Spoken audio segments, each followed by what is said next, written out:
Selamat sore Bapak Ibu saudara yang kasih Tuhan, Shalom. Mari kita akan bersama-sama berdoa. Kita akan mulai ibadah pendalaman kita pada sore hari ini. Mari kita satukan hati di dalam doa. Kami bersyukur Tuhan, Engkau Tuhan pencipta langit dan bumi. Engkau yang menciptakan alam semesta beserta dengan semua isinya. Terima kasih Tuhan, terima kasih. Biarlah segala bumi, biarlah segala ciptaanmu, biarlah segala yang bernafas memuji-muji Engkau Tuhan. Sebab Engkau besar dan layak disembah, sebab Engkau besar dan layak dipuja-puja. Terima kasih Tuhan, terima kasih. Bertahtalah di atas puji-pujian umat-Mu. Di dalam nama Tuhan Yesus kami berdoa, haleluya, amin. Kami bawa pujian, nyanyian kemenangan, masuki gerbang-Mu, hati kami bersuka. Tangan kami terangkat, sorakan kemenangan, terpujilah nama-Mu Yesus Raja. Segala Raja,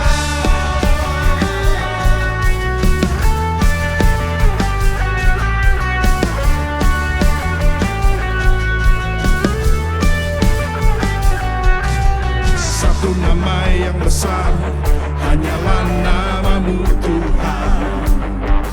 Gunung batu kekuatan, hanyalah nama-Mu Tuhan. Tak terbatas kuasa-Mu Tuhan.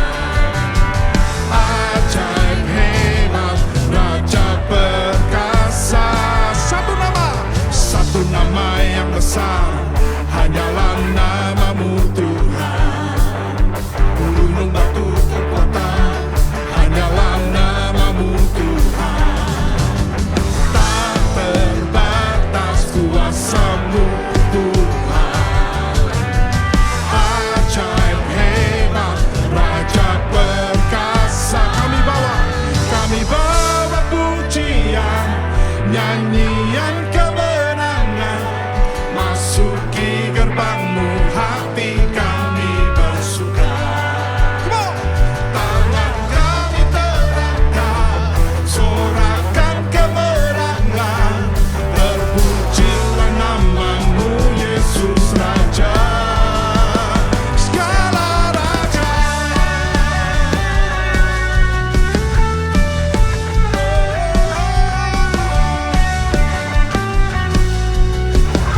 katakan lagi. Satu nama yang besar, satu nama yang besar, hanyalah nama-Mu Tuhan. Gunung batu kekuatan, hanyalah nama-Mu Tuhan. Tak terbatas kuasa,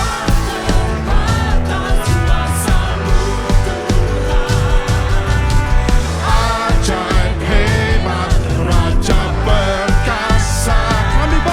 Kami bawa pujian, nyanyian kemenangan, masuki gerbang-Mu, hati kami bersuka. Kami terangkat, sorakan kemenangan, terpujilah nama-Mu Yesus Raja. Kami bawa pujian, kami bawa pujian, nyanyian kemenangan, haleluya, masuki gerbang-Mu, hati kami bersuka. Tangan kami terangkat, sorakan kemenangan, terpujilah nama-Mu Yesus Raja. Segala Raja, haleluya.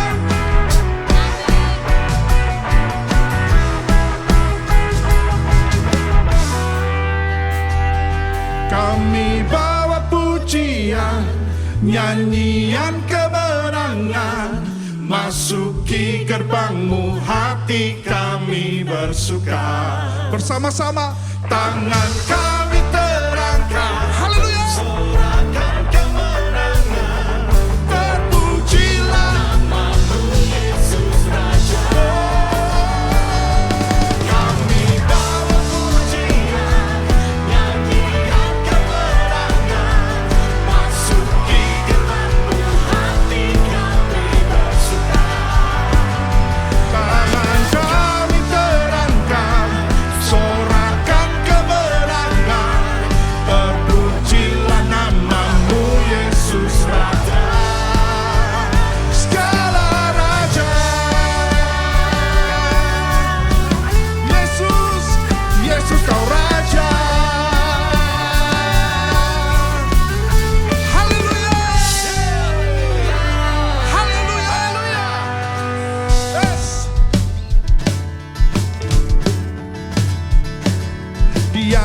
girangkanku, oh Dia girangkanku. Ku bersuka sebab Dia girangkanku, oh oh. Dia girangkanku, oh Dia girangkanku. Ku bersuka sebab Dia girangkanku.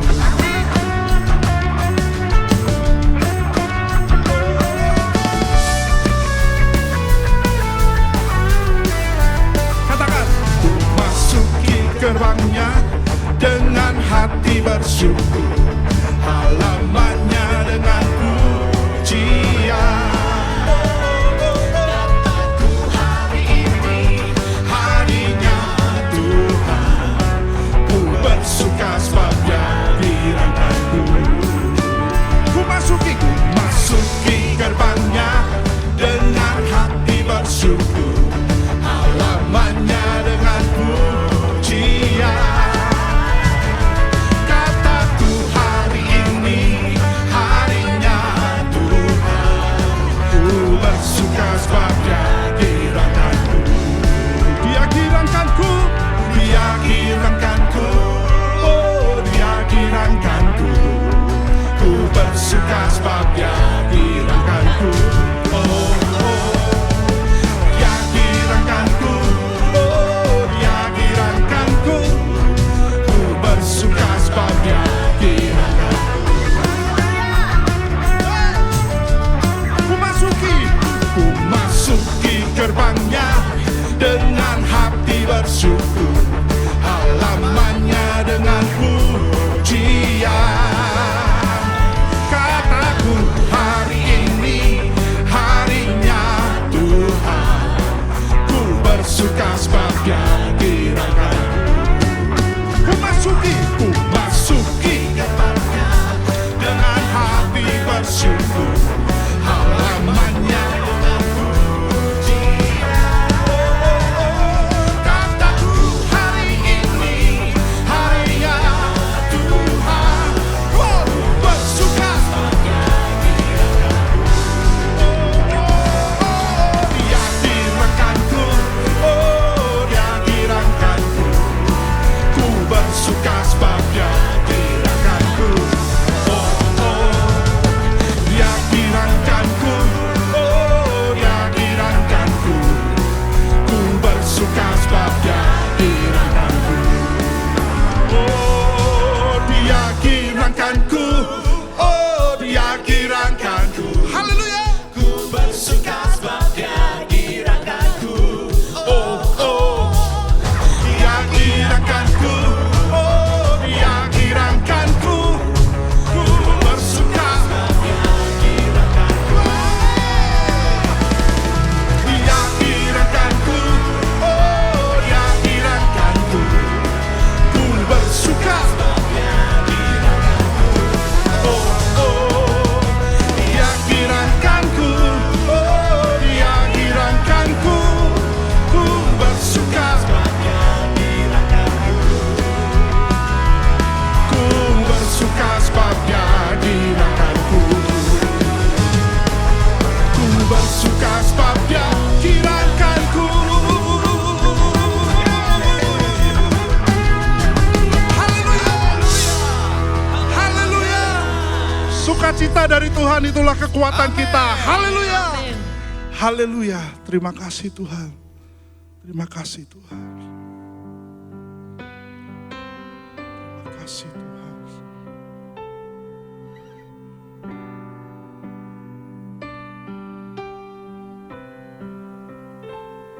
Jesus.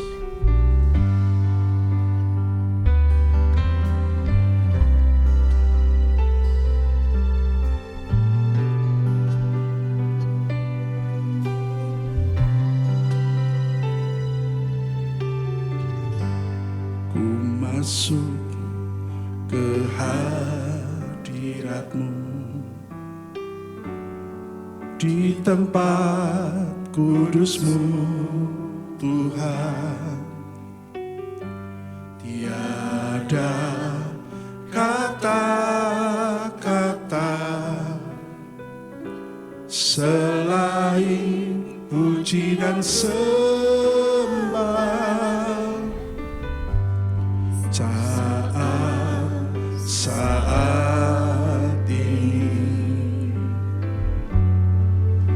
Alangkah indahnya Tuhan, bersamamu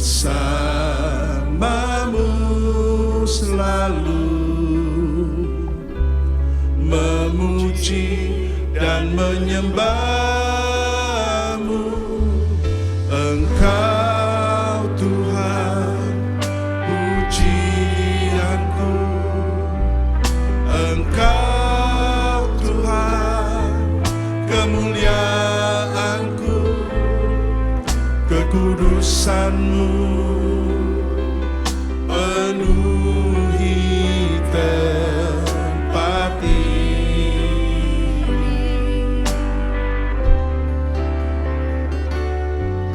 Ku sembah Kau dalam bait-Mu, ku tersungkur di kaki-Mu, hingga kemuliaan-Mu kan nyata dalam.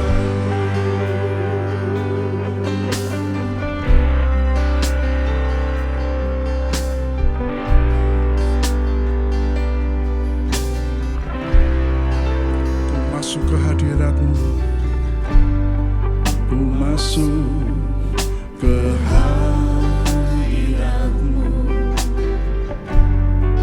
di tempat kudus-Mu Tuhan. Tiada kata-kata selain puji dan sembah.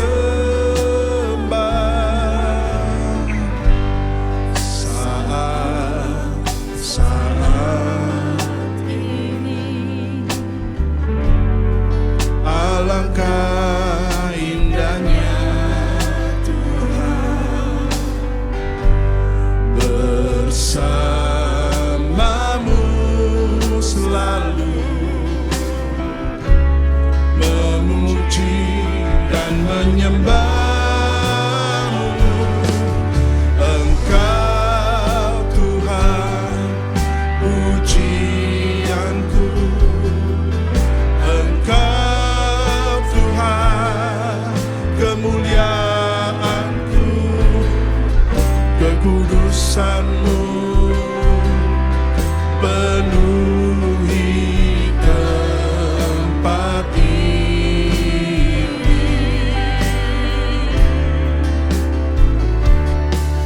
Ku sembah Kau dalam bait-Mu, ku tersungkur di kaki-Mu, hingga kemuliaan-Mu kan nyata dalamku. Engkau Tuhan, Engkau Tuhan, pujianku. Engkau Tuhan, kemuliaanku.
dimuliakan,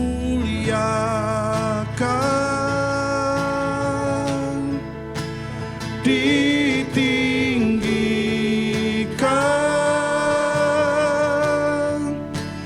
Yesus Tuhan, Kau Rajaku yang bertahta,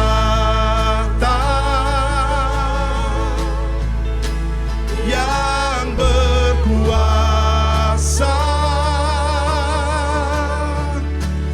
Yesus Tuhan, Kau Rajaku,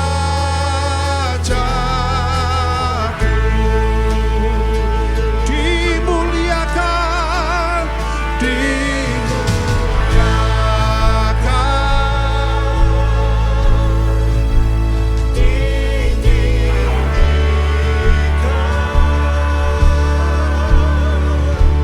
Yesus Tuhan,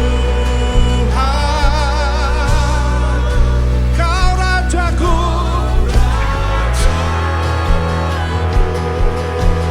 Come on. Yang bertahta, yang berkuasa. Yesus Tuhan, Kau Rajaku, dimuliakan,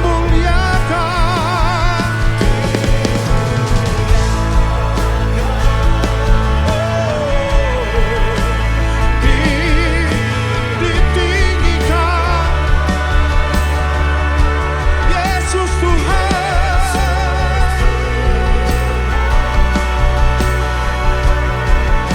Kau Rajaku,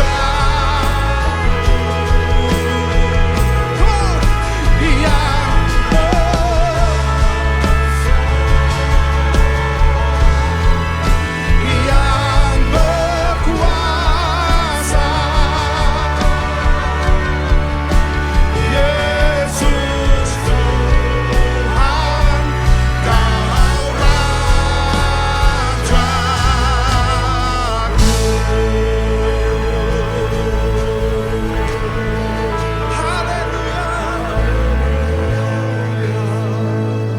Mari kita berdoa. Engkau Raja yang besar. Amin. Engkau Raja yang besar. Ajar kami menghormati Engkau dengan roh takut akan Tuhan. Karena Engkau memegang segala kendali. Engkau yang punya kuasa mengangkat maupun meruntuhkan. Tuhan, beri roh kegentaran dalam diri kami. Benar-benar kami belajar untuk menghormati Engkau. Istimewa menjelang kedatangan-Mu yang tidak lama lagi. Supaya kami jangan Tuhan mengalami hal yang menyedihkan. Tapi kami benar-benar mempunyai roh penghormatan yang tinggi kepada-Mu. Terima kasih untuk pemusik yang sudah memberikan pujian yang tinggi pada Engkau. Engkau layak kami puji, kami sembah. Engkau Raja yang besar. Terima kasih. Dalam nama Tuhan Yesus, kami berdoa, berfirmanlah, dan kami siap mendengar. Haleluya. Setiap kita yang percaya berkata bersama, amin. Shalom rekan-rekan sekalian, puji nama Tuhan. Kita berjumpa kembali dalam serial Aku Mengasihi Kamu, kata Tuhan. Inilah hati Allahku yang mencintai umatnya dengan hati yang sungguh sampai Dia memberikan putranya yang tunggal, Yesus, untuk menjadi korban dosa. Saudaraku, kita mau belajar bagaimana hari ini jangan mencemarkan meja Tuhan. Ya, di dalam ibadah orang-orang Israel, ada meja Tuhan di ruangan suci. Di situ ada 2 tumpuk roti, dan itu menggambarkan firman Tuhan. Jadi jangan sampai firman Tuhan ini dicemarkan. Khususnya oleh siapa, Sku? Oleh pemberita. Ya, kadang-kadang pemberita ini punya motivasi yang kelihatannya dalam pemberitanya baik, tapi punya motivasi yang salah. Demikian juga bagi orang-orang jemaat Tuhan. Waktu mereka datang mempersembahkan yang disebut korban sajian atau korban makanan. Saudaraku, dan di situ ada aturan. Harus bagaimana? Harus dengan tepung yang terbaik. Namun plus ada lagi syarat-syarat yang lain. Nah, hari ini kita belajar bagaimana jangan sampai kita mencemarkan meja Tuhan. Ya, mari kita baca ayat-ayat ini. Maleakhi 1 ayat 6 sampai 14 yang berbunyi sebagai berikut. Seorang anak menghormati bapaknya dan seorang hamba menghormati tuannya. Jika aku ini bapa, di manakah hormat yang kepadaku itu? Jika aku ini tuan, di manakah takut yang kepadaku itu? Firman Tuhan semesta alam kepada kamu, hai para imam yang menghina namaku. Tetapi kamu berkata, dengan cara bagaimanakah kami menghina namamu?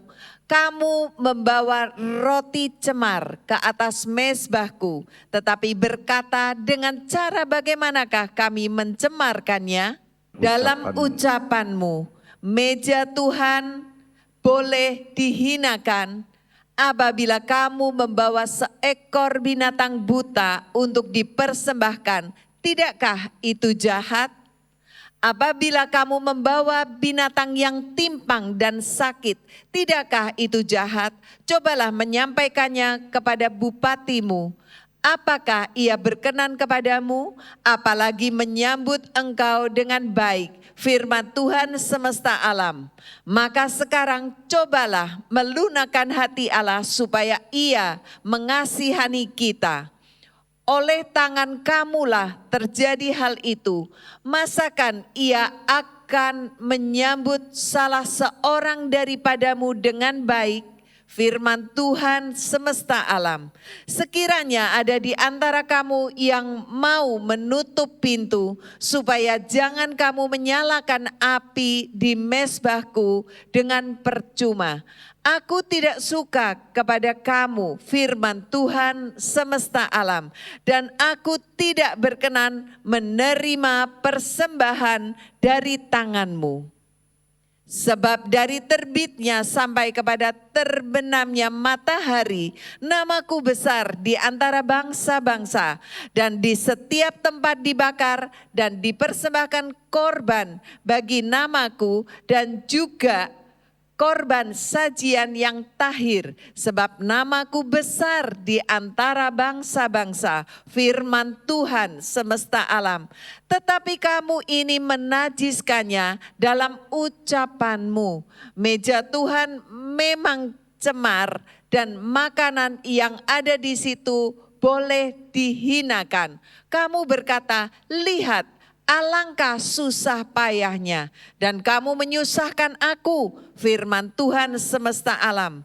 Kamu membawa binatang yang dirampas, binatang yang timpang, dan binatang yang sakit.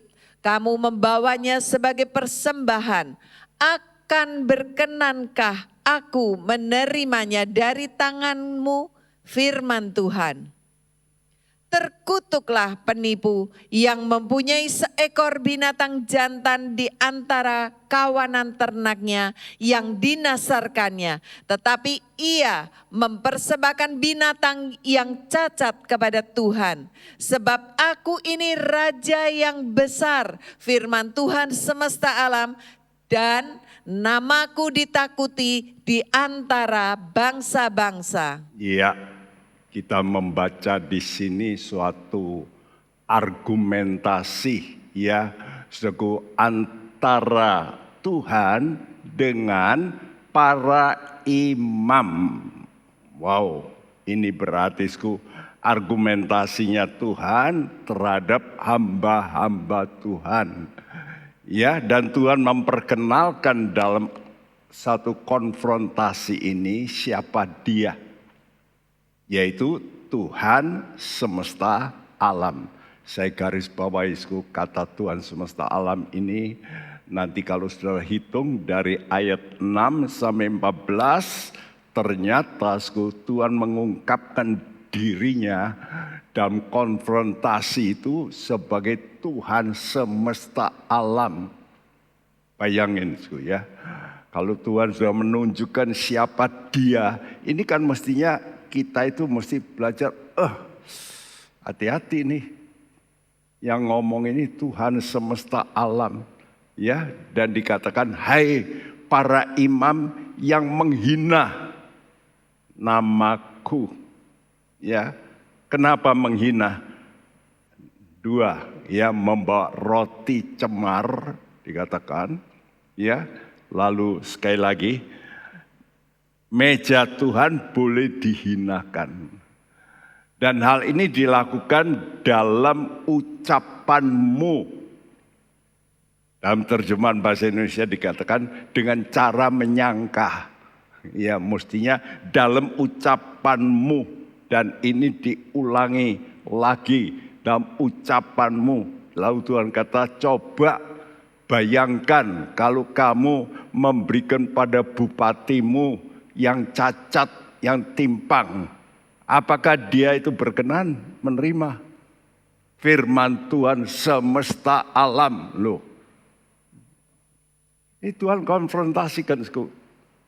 Orang itu kadang-kadang menghargai orang lebih daripada Tuhan semesta alam. Tapi Tuhan masih kasih kesempatan. Cobalah melunakkan hati Allah. Supaya Ia mengasihani kita. Betapa pentingnya kita ini sering salah.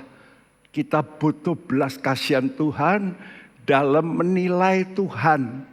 Seringkali kita menilai manusia lebih tinggi daripada menilai Tuhan. Ya, sehingga Tuhan berkata, cobalah kamu melunakkan hati Tuhan supaya Dia itu bisa berbelas kasihan kepada kita. Ini kata-kata yang tajam. Aku tidak suka kepada kamu, hamba-hamba Tuhan, imam. Firman Tuhan semesta alam. Aku tidak berkenan menerima persembahan dari tanganmu. Ya, lalu Tuhan tunjukkan siapa Dia, ya, bahwa namaku itu besar di antara bangsa-bangsa. Namaku besar di antara bangsa-bangsa. Diulangi lagi. Ya, saudaraku, lah diulangi lagi, kamu ini menajiskan dalam ucapanmu. Nah, ini perhatikan, para imam, pelayan Tuhan, seringkali mesti ngomong. Ini bukan hanya untuk pendeta, tapi juga semua anak Tuhan itu banyak salah di mana, dalam perkataan, dalam omongan. Ya, lalu di sini katakan, lalu kamu berkata, lihat alangkah susah payahnya. Aduh, ngikuti Tuhan ini aturannya, aduh susah. Ya. Ini satu keluhan dari Tuhan melihat ibadah daripada orang-orang pada zaman Maleakhi, namun juga pada zaman akhir ini. Karena banyak keluhan-keluhan, komplain, ya, banyak menggerutu, lalu sampai Tuhan terakhir. Nah, ini paling keras, terkutuklah penipu. Wow. Ini kalau saya baca ini urutan-urutan ini, lalu Tuhan itu meluapkan kejengkelannya kepada semua kita anak-anak Tuhan, khususnya hamba-hamba Tuhan yang memakai ucapan dengan motivasi yang salah. Ya.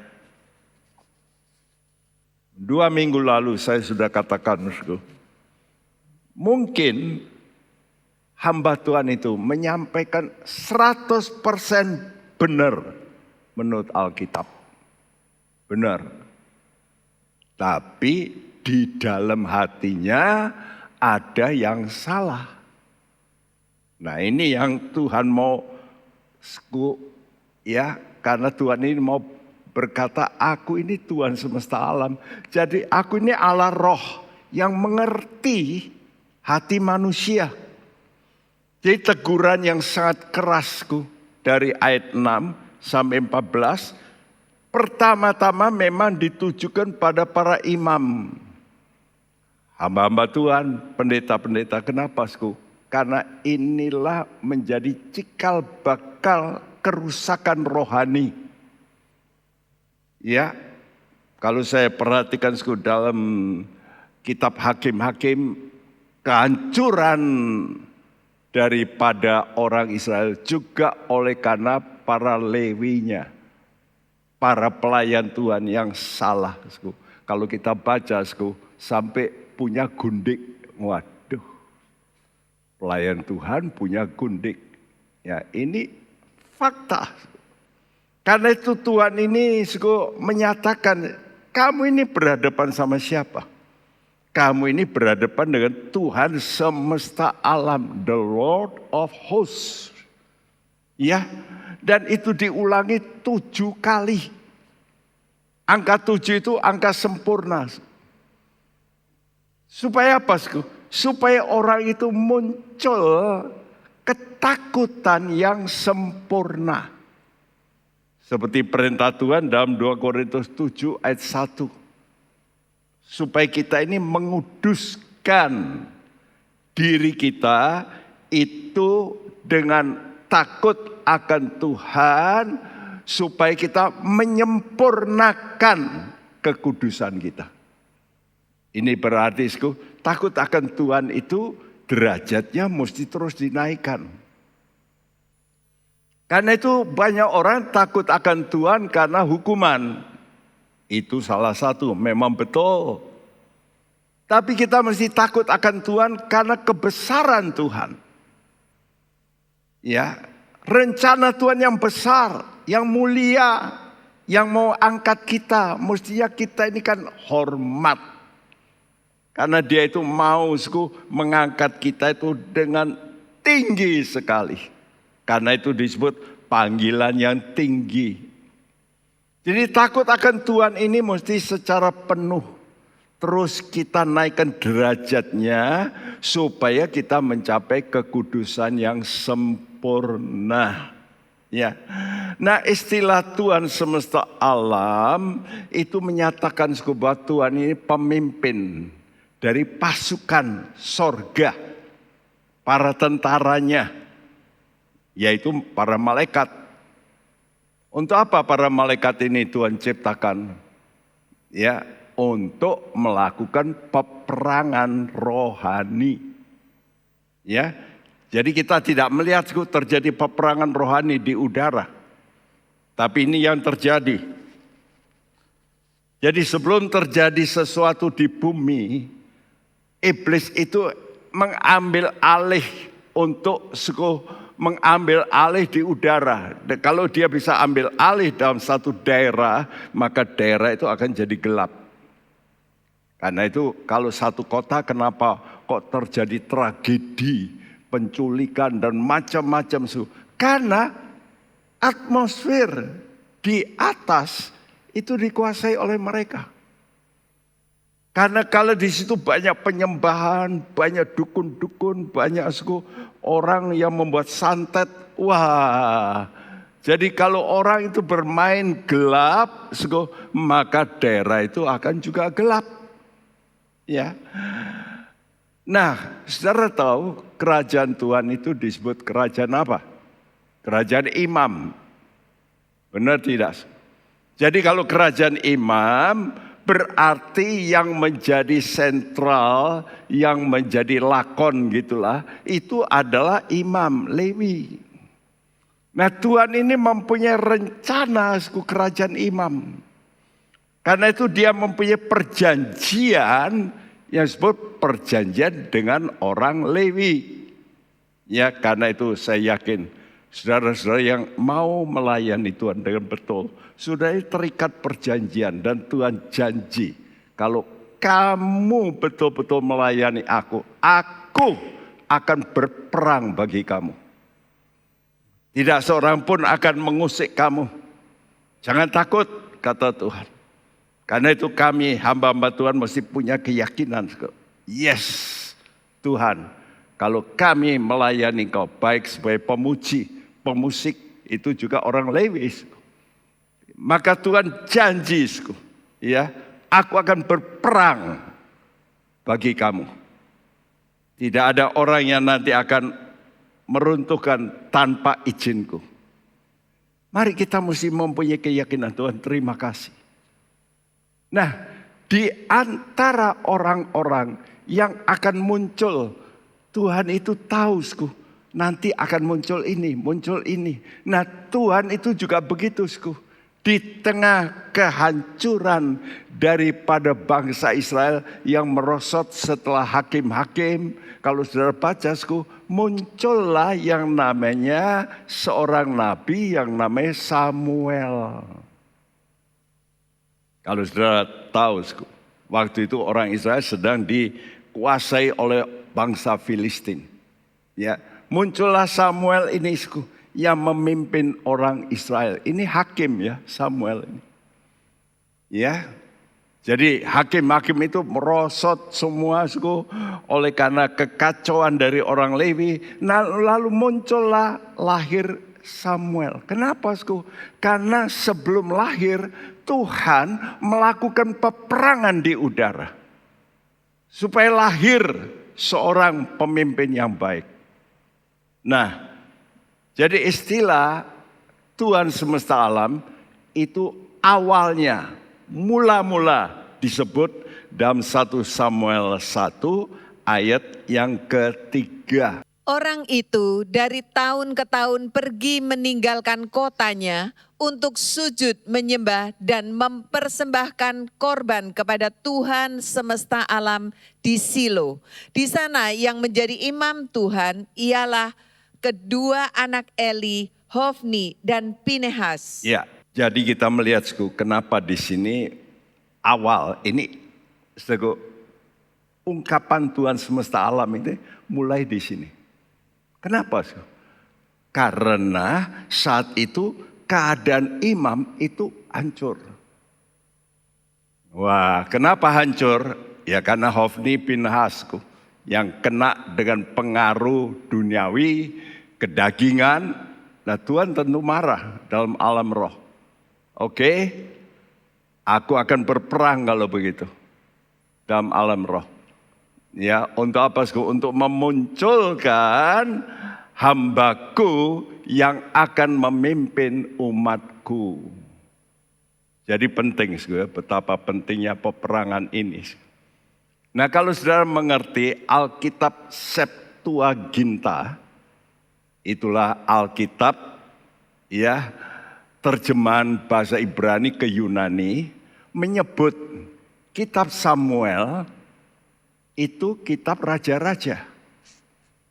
Karena itu Samuel 1, Samuel 2 itu raja-raja 1, raja-raja 2. Lalu kitab raja-raja 1 itu kitab raja-raja 3 dan kitab raja-raja 4. Jadi 4 kitab kerajaan. Kenapa? Karena dalam konsep Tuhan, kerajaan Tuhan itu bentuknya kerajaan. Di mana ada kerajaan, di situ ada peperangan. Karena ingin meruntuhkan siapa? Iblis. Ya, dengan pengikutnya. Jadi peperangan rohani itu mulai terjadi dalam keluarga rohani. Karena itu kenapa, Sku, keluarganya pendeta itu sering diserang. Betul nggak? Lihat tuh, anak-anak pendeta. Kadang-kadang inilah, itulah. Sing orang dulu, anak pendeta kok begitu.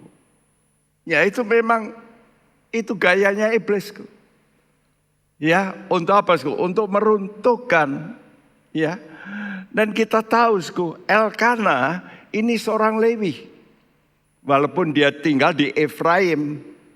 Ya, karena itu dari Efraim gitu. Karena tempatnya di kerajaan utara. Ya, tapi dia keturunan Kehat. Jadi Tuhan itu mau campur tangan dalam kelahiran Nabi Samuel. Supaya muncul Samuel untuk bisa membersihkan, meluruskan orang Israel. Yang sedang downgrade, turun. Ya, dan ini perlu ada suatu pergumulan lebih dulu. Dan Tuhan menaruh beban dalam hati satu keluarga Elkana yang punya istri Hana. Tapi Elkana punya lagi istri kedua, gundiknya Penina, yang selalu membuli Hana. Dan disitulah Tuhan memberikan rohnya kepada Hana supaya dia kuat, dia berdoa dengan tekun. Karena itu peperangan rohani tidak bisa dilepaskan dari doa.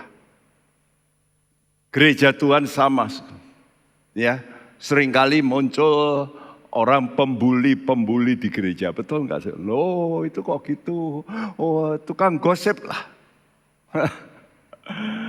Kalau kita mau membungkam mulut mereka, kita kan tidak senang juga. Ada orang gosip, ya, menggosipkan ini, gosipkan itu.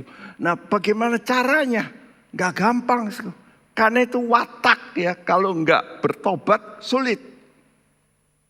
Ya, lakukan peperangan rohani supaya muncul orang-orang yang bisa meluruskan.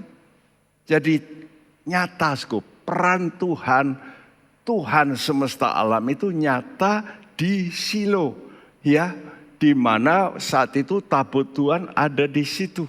Di situ ada seorang ibu yang bernama Hana.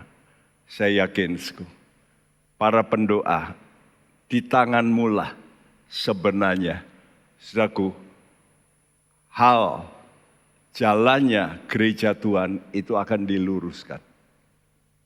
Sekali lagi, di tangan pendoa akan lahir dalam gereja orang-orang yang bisa menjadi penopang, menjadi orang-orang yang mampu untuk melakukan peperangan rohani.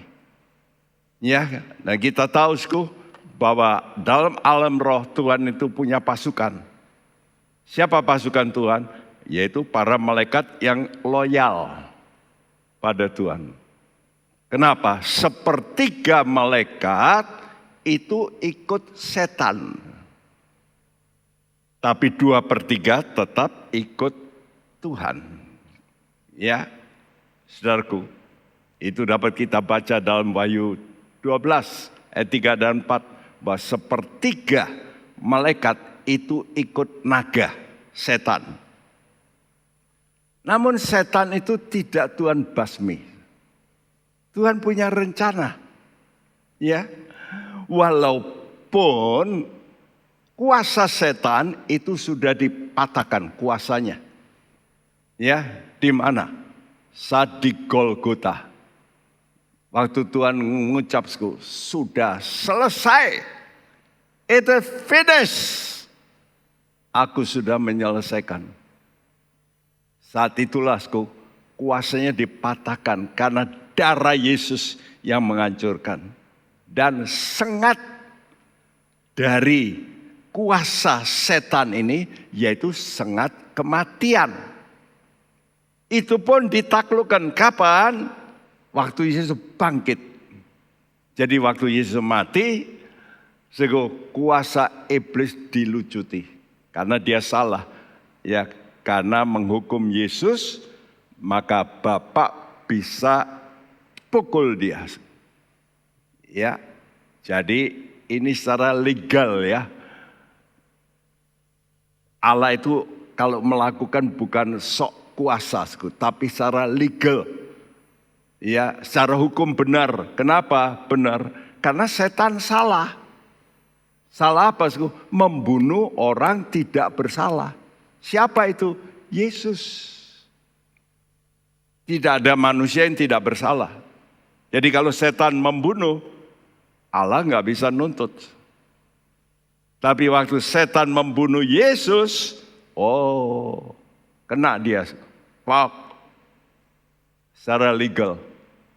Dan waktu Yesus bangkit dari kematian, maka sengat kematian dicopot oleh Tuhan. Tapi Tuhan itu dengan hikmatnya masih mengizinkan setan beroperasi. Kenapa? Karena untuk menguji orang percaya. Apakah tetap berpaut pada firman Tuhan apa enggak?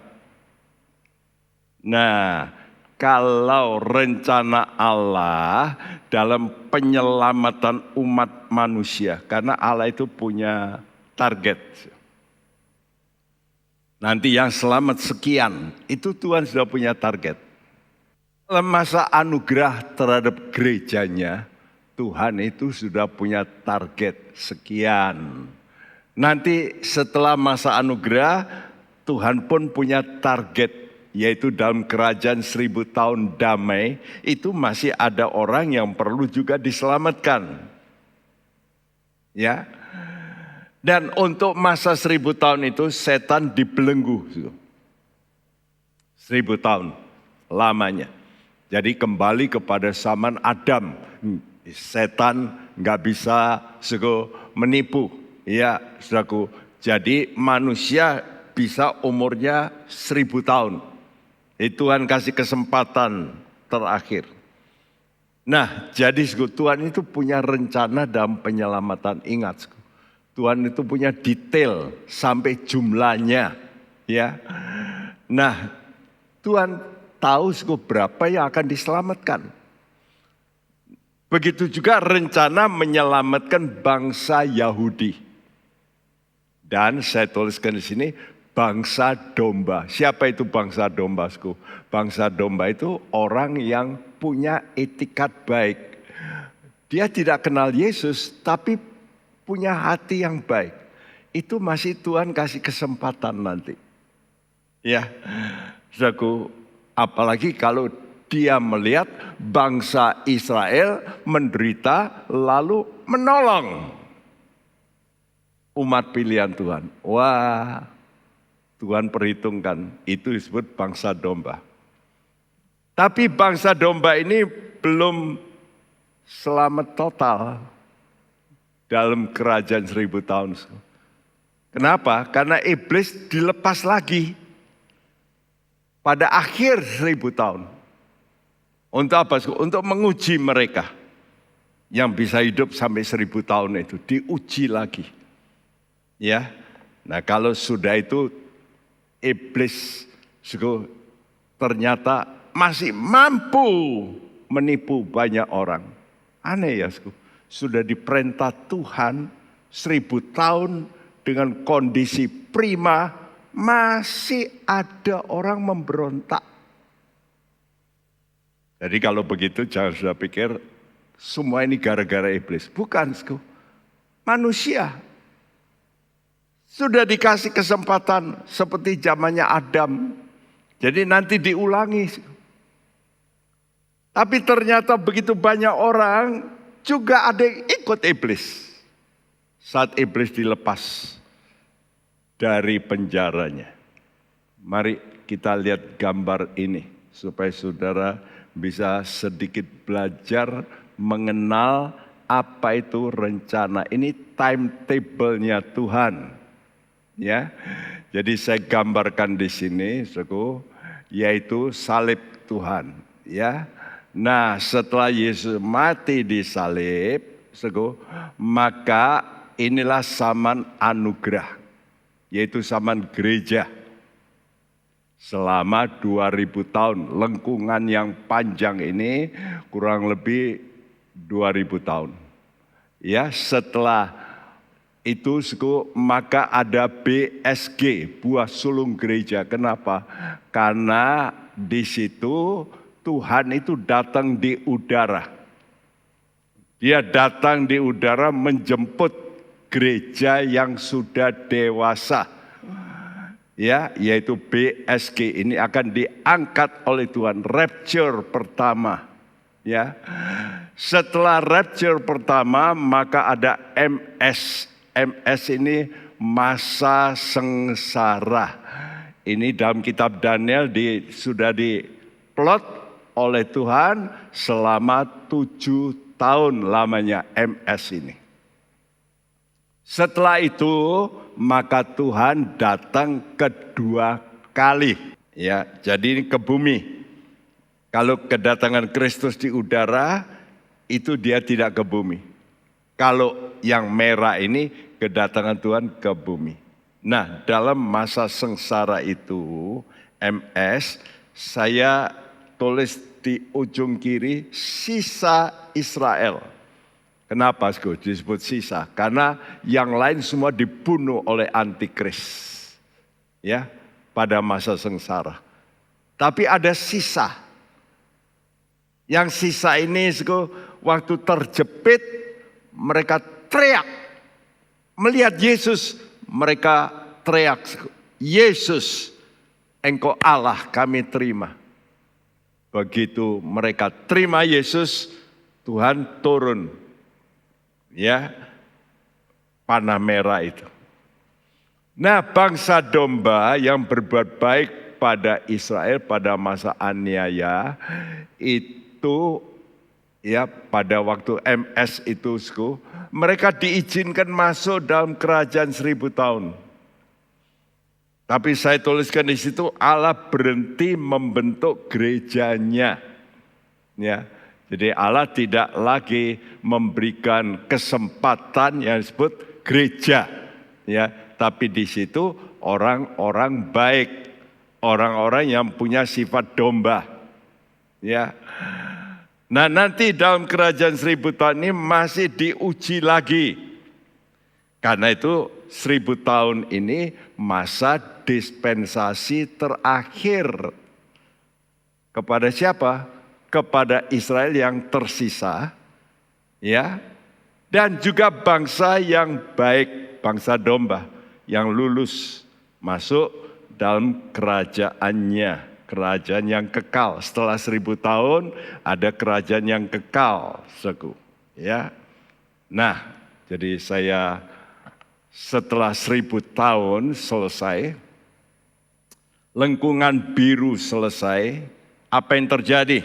Setelah 1000 tahun iblis dilepas. Ya, dari penjaranya. Nah, waktu dia dilepas, maka orang-orang dalam kerajaan 1000 tahun yang mengalami pemerintahan damai itu masih ada yang bisa memberontak. Aneh ya. Karena itu jangan saudara salahkan Adam ya. Oh, Adam. Tapi Tuhan buktikan nanti. Banyak Adam juga.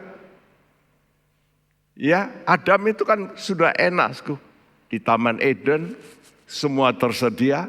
Kok bisa salah? Nah, nanti dalam kerajaan 1000 tahun ternyata juga banyak orang seperti Adam. Bisa salah juga, memberontak. Karena itu mereka dengan iblis dijebloskan dalam Gehenna setelah mereka diadili di tahta putih. Ya, ini kamu salahnya ini. Lalu mereka dijebloskan dalam Gehenna, ini lautan api. Nah, inilah yang disebut neraka yang kekal. Ya, jadi kalau sekarang ada orang mati, belum masuk neraka kekal, belum. Masih masuk neraka transit. Jadi ingat-ingat itu. Karena itu sungguh Tuhan mengeluh begini. Kalau aku ini Tuhan, di manakah takut kepadaku itu? Firman Tuhan semesta alam. Hai para imam. Wow. Ini saya berkata ini untuk diri saya khususnya. Juga teman-teman para hamba Tuhan. Hati-hati. Karena Tuhan di sini betul-betul tegur yang namanya hamba Tuhan. Karena hamba Tuhan itu banyak memakai ucapan-ucapan. Di dalam banyak perkataan, kata Tuhan banyak salah. Karena itu hati-hati ya. Ini bukan berarti cuma pendeta yang salah. Semua kita bisa salah dalam kata-kata kita. Tapi ada hamba-hamba Tuhan yang memang khusus jadi pendeta. Tapi disebut Tuhan hamba uang. Ya, atau orang yang punya jabatan lah. Tapi punya keinginan untuk uang. Kan Paulus menyebut orang-orang demikian ini seteru musuh salib Kristus. Karena itu saya peringatkan untuk diri saya dan juga rekan-rekan, hati-hati jangan sampai kita dicap oleh Tuhan sebagai seteru salib Kristus.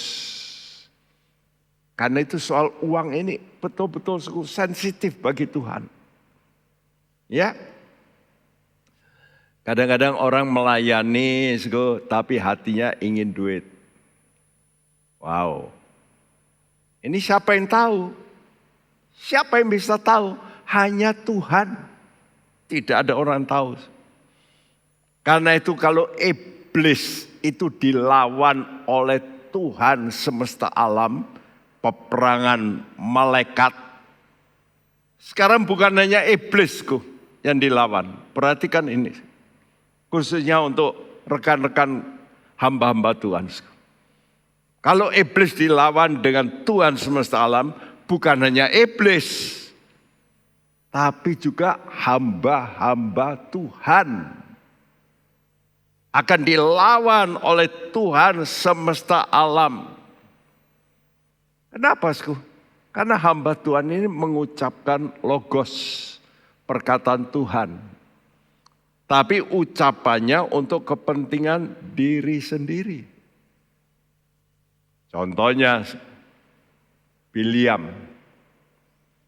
Biliam itu ucapannya benar apa enggak? 100% benar. Tidak ada yang salah. Waktu dia sedang dalam kuasa Tuhan, ucapannya semua benar. Tidak ada ucapan kutuk, enggak ada. Walaupun disuruh, dia enggak lakukan. Sampai Raja Balak marah. Jadi 100% benar, tapi motivasinya hatinya yang salah. Ya, nah 2 minggu lalu saya katakan, tepungnya tepung terbaik. Ini kalau dalam perjanjian lama, korban sajiannya tepungnya terbaik, tapi dicampur ragi. Kata Tuhan, jangan membuat korban sajian yang dicampur ragi. Ragi itu menunjukkan dosa. Dan dilarang juga menambahi apa? Madu. Madu itu ucapan-ucapan yang memukau, manis. Ya. Karena itu hamba-hamba Tuhan kadang-kadang juga mengangkat-ngangkat jemaat dengan kata-kata manis supaya apa? Supaya keluar duitnya. Ini bahaya ya. Jadi kita jangan sampai memberi pemanis-pemanis yang bukan dari Tuhan. Memang firman Tuhan juga manis. Tapi kalau dijalankan pahit. Betul enggak? Itu firman Tuhan. Nah, perlawanan Tuhan kepada hamba-hamba Tuhan ini nanti sempurna. Kenapa? Yang pertama, menghina nama Tuhan dengan mempersembahkan korban yang apa? Buta, timpang, sakit. Tadi kita baca. Apa itu korban binatang buta? Itu gambaran, kita ibadah korban tapi tanpa iman. Karena iman itu yang bisa melihat, ya. Jadi apa itu faith? Faith itu see the unseen. Melihat yang tidak kelihatan itu iman. Nah kalau kita mempersembahkan binatang buta itu artinya ibadah kita dengan mungkin nyanyi, mungkin ini. Tapi tidak dengan iman, tidak kita tujukan karena Yesus. Apa itu ibadah dengan iman? Saya lakukan itu mestinya semuanya karena Yesus. For His sake. Karena Yesus mati untuk saya mau korban. Nah, jangan saya mau korban karena ya saya disuruh. Saya korban karena ya supaya orang melihat saya ini dermawan. Wah sudah, bukan karena Yesus. Karena itu persembahan apa saja yang sudah lakukan harus dengan perbuatan iman. Seperti apa yang dikatakan dalam 1 Petrus 2 ayat 5c yang berbunyi demikian. Mempersembahkan persembahan rohani yang karena Yesus Kristus berkenan kepada Allah. Mempersembahkan persembahan rohani yang karena Yesus. Karena itu saya harap pemuji juga, kalau memuji, saya memuji ini karena Yesus. Ya. Bukan ya karena saya dibayari. Wah ini kan nanti kan banyak sekarang pemuji itu jadi begitu. Bahkan sekarang sudah kalau bisa nyanyian-nyanyian itu enggak boleh dinyanyikan kalau enggak kasih uang. Ini kan mau diterapkan. Sehingga gereja-gereja pun enggak boleh nyanyi kalau ciptaan orang lain tanpa izin. Nah kadang-kadang izinnya mesti pakai duit. Wah, jadi segala perkara itu sekarang dikemas dengan itu. Saya rasa ini apa rohani ya? Karena kita ini kan mesti mempersembahkan karena Yesus. Ya, kalau dikasih ya oke gitu ya, mestinya begitu. Jadi kita harus mempersembahkan persembahan itu karena Yesus yang memberikan hidup kepada kita. Apa itu korban binatang timpang? Timpang itu ya nggak bisa baik jalannya. Itulah ibadat tanpa kerelaan. Jadi dengan ragu, bukan satu loyalitas. Tapi ragu seperti yang dialami pada zaman Ahab memerintah Elia, dia marah. Lalu apa yang dikatakan dalam 1 Raja-Raja 18 ayat 21? Lalu Elia mendekati seluruh rakyat itu dan berkata, berapa lama lagi kamu berlaku timpang dan bercabang hati? Kalau Tuhan itu Allah, ikutilah Dia. Dan kalau Baal, ikutilah dia. Tetapi rakyat itu tidak menjawabnya sepatah kata pun. Ya, kamu berlaku timpang. Kebimbangan. Jadi tanpa kerelaan, orang kalau nggak rela itu bimbang. Yang ketiga katakan korban binatang sakit. Ya. Jadi sudah menyanyi tapi hatimu itu tidak ada rasa bersyukur. Ada rasa gerutuan tapi ya karena ini memang waktunya memuji ya sudahlah.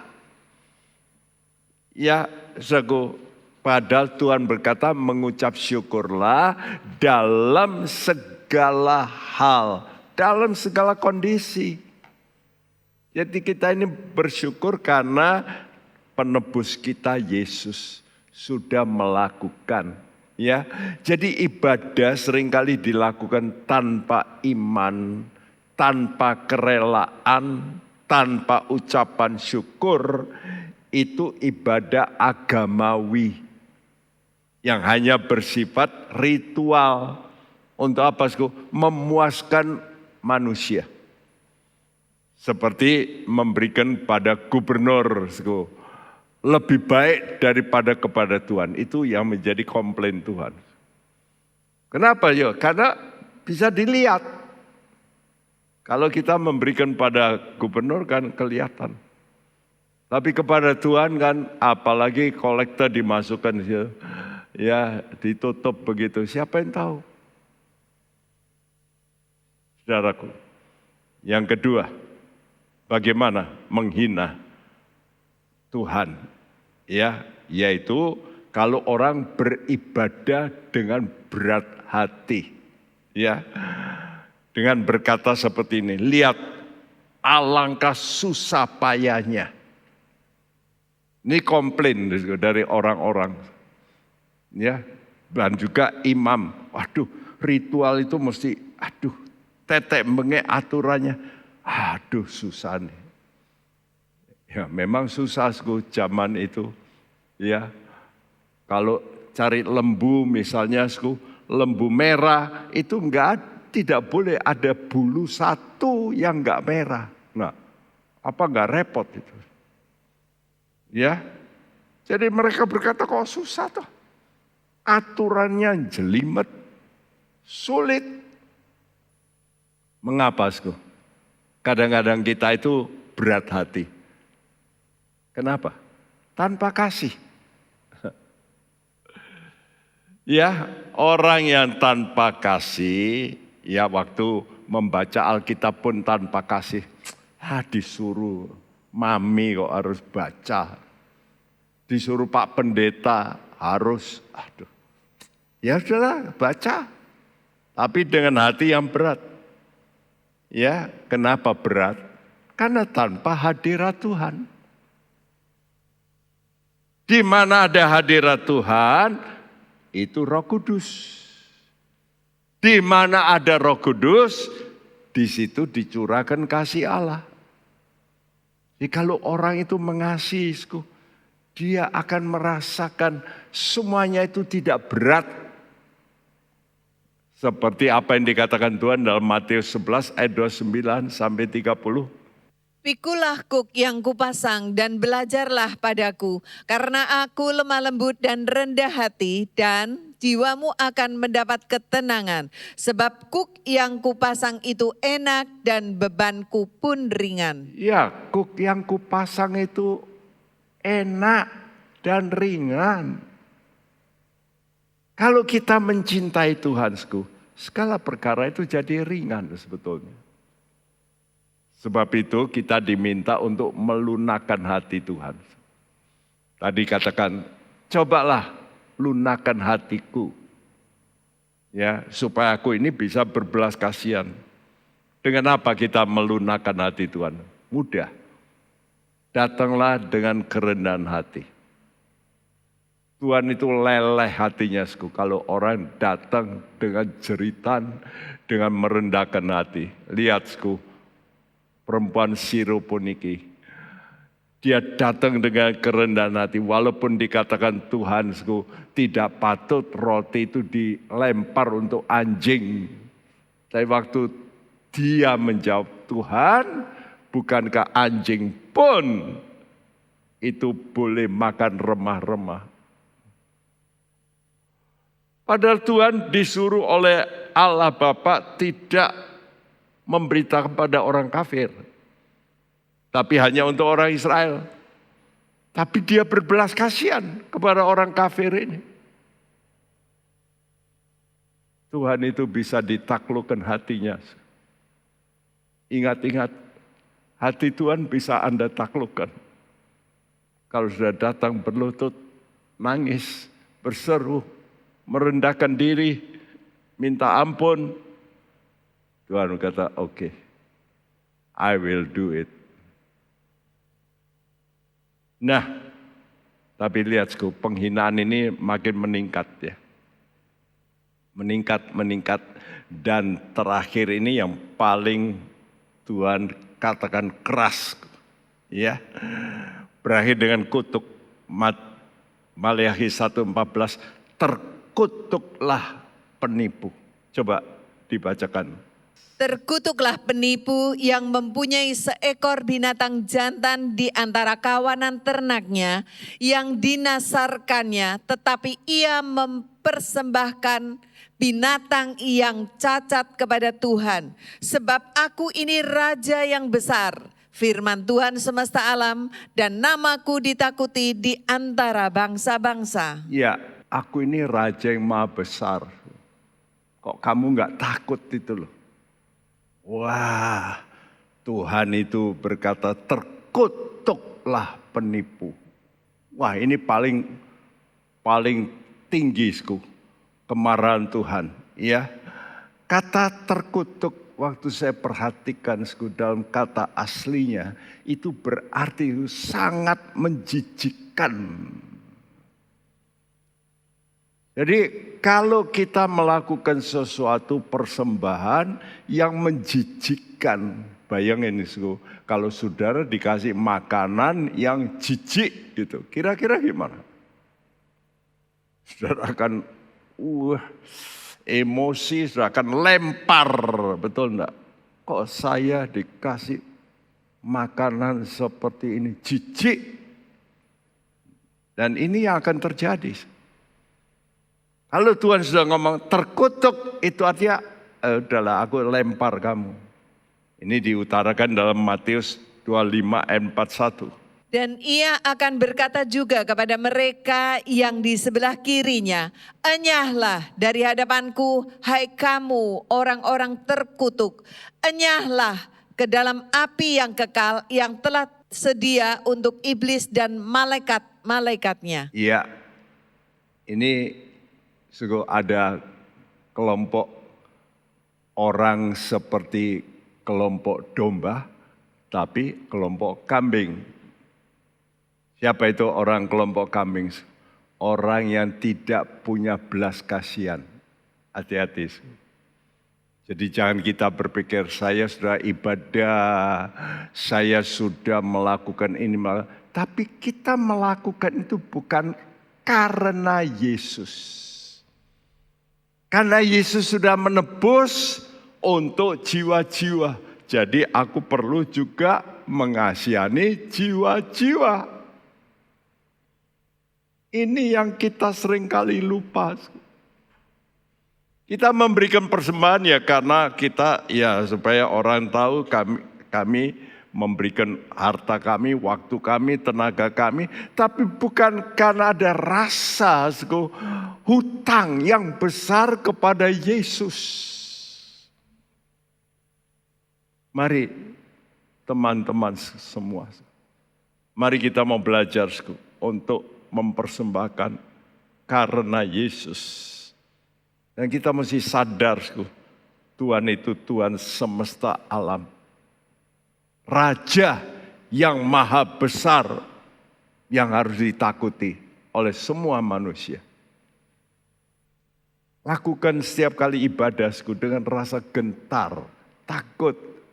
Ya, Tuhan itu besar, karena itu perlu kita membuat komitmen baru. Setiap kali kita dengar firman Tuhan, ya Tuhan, ubah lagi hidupku. Biar aku mengasihi Engkau dengan sungguh-sungguh, mencintai Engkau dengan hatiku. Ya, Yesus, aku cinta kepadamu. Biar ini kita pujikan dari hati kita yang sungguh-sungguh. Kita mau berkata, Tuhan, ajar kami menghormati Engkau, mencintai Engkau. Karena Engkau sudah berbuat begitu rupa, begitu dahsyat.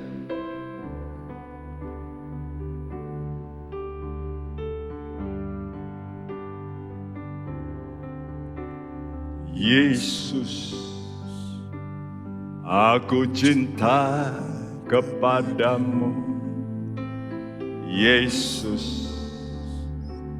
Aku cinta kepadamu, Yesus.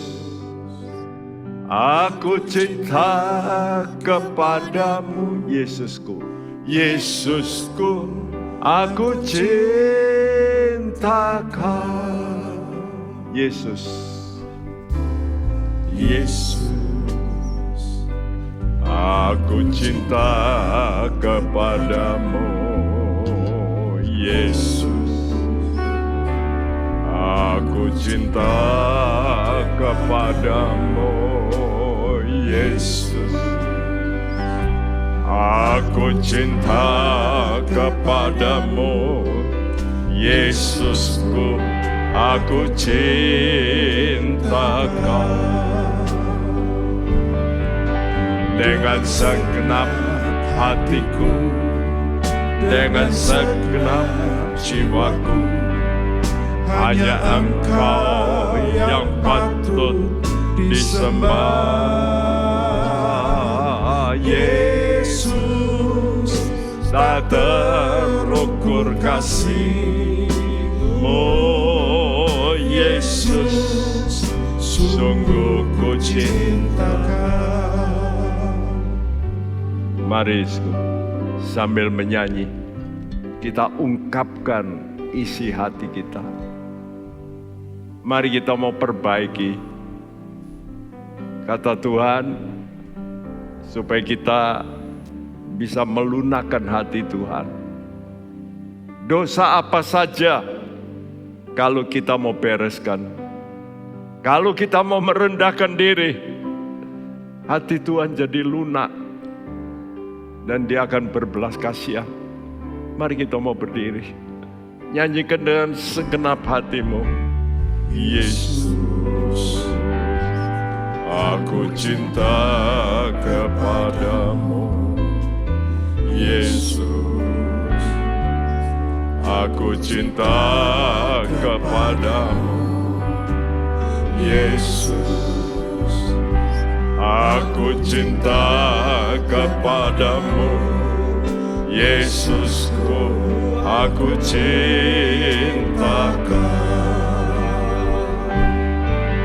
Dengan segenap hatiku, dengan segenap jiwaku, hanya Engkau yang patut disembah. Yesus, tak terukur kasih-Mu,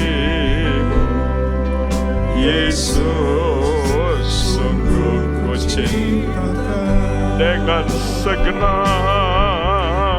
segenap hatiku, dengan segenap jiwaku, hanya Engkau yang patut disembah. Yesus, tak terukur kasih-Mu, Yesus, sungguh ku cinta Kau. Dengan segenap hatiku, mari dengan segenap jiwaku, seluruh hidup kita yang patut disembah. Yesus, tak terukur kasih-Mu,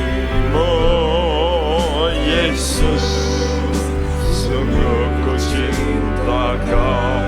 Dengan segenap, haleluya, amin Tuhan, yes Tuhan.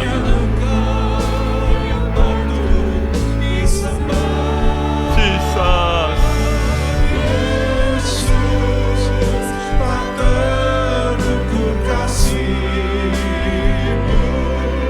Yesus, sungguh ku cinta Kau.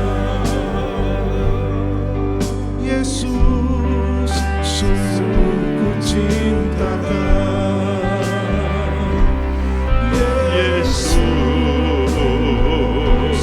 sungguh ku cinta Kau.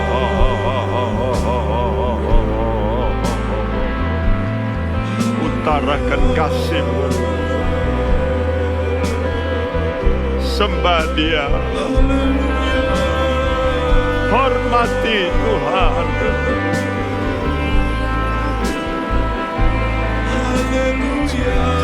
Ucapkan syukur-Mu.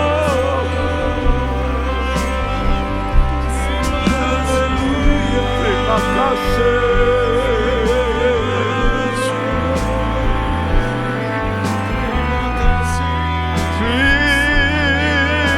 Terima kasih.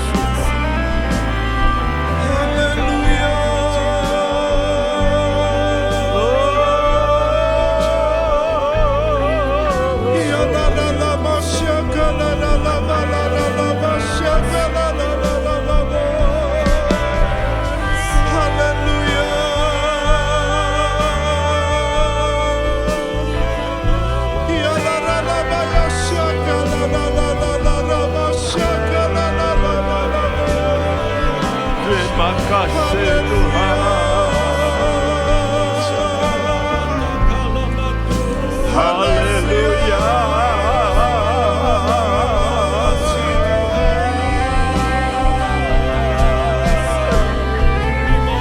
Kasih-Mu tidak terukur Tuhan. Haleluya.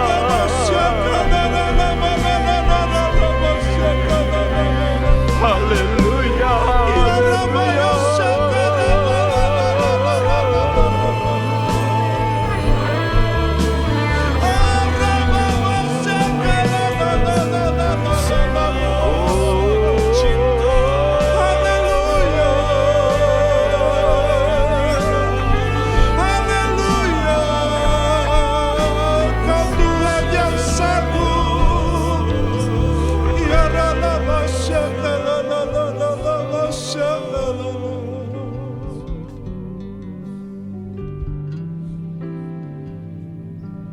Ya Yesus, tak terukur kasih-Mu.